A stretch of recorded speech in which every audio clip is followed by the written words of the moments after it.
नमस्कार मैत्रिणींनो, मराठी संस्कृती या चॅनलवर तुमच्या सर्वांचे पुन्हा एकदा अगदी मनापासून स्वागत आहे। तर मैत्रिणींनो, आजच्या या व्हिडिओमध्ये आपण स्त्रियांनी गळ्यामध्ये देवाचे लॉकेट गळ्यात घालावे का याबद्दल शास्त्र काय सांगते तर ते आपण आजच्या व्हिडिओमध्ये पाहणार आहोत। तर मानवी जीवनाशी संबंधित प्रत्येक लहान मोठ्या गोष्टीचे वास्तुशास्त्रामध्ये स्पष्टीकरण दिलेले आहे। देवाचे लॉकेट खूप शुभ मानले जाते, म्हणूनच बहुतेक लोक ते घालतात।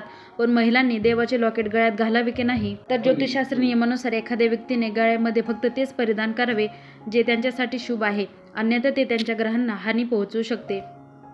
हिंदू धर्मशास्त्रानुसार देवाचे लॉकेट किंवा देवाशी संबंधित कोणताही फोटो अतिशय शुभ मानला जातो, त्यामुळे त्यांना कधीही अपवित्र ठिकाणी ठेवू नये।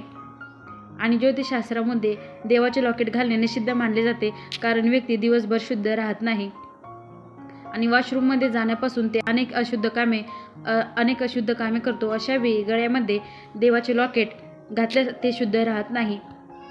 अनेक वेळा नकळतपणे घाणेरडे किंवा खराब हात लॉकेटला स्पर्श करतात, त्यामुळे ते अपवित्र होते। आणि शास्त्रानुसार देवाचे लॉकेट धारण करून वैवाहिक संबंध ठेवल्यास त्याचा ग्रहावर प्रभाव पडतो। आणि शास्त्रानुसार महिलांनी गळ्यामध्ये देवाचे लॉकेट घालणे टाळावे आणि याशिवाय त्यांनी देवाशी संबंधित कोणतीही वस्तू नेहमी सोबत ठेवू नये।